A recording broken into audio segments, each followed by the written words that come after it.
Смотрите, вот на вид просто обои, да, бежевые, вот сейчас поближе, там какая-то фактура, крапинка.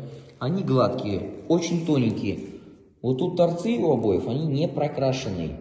Сейчас мы столкнулись, у нас на островцах, на лугах, вот были только серого цвета обои, не этой марки, но они были очень похожи. Там же тоже не были прокрашены торцы.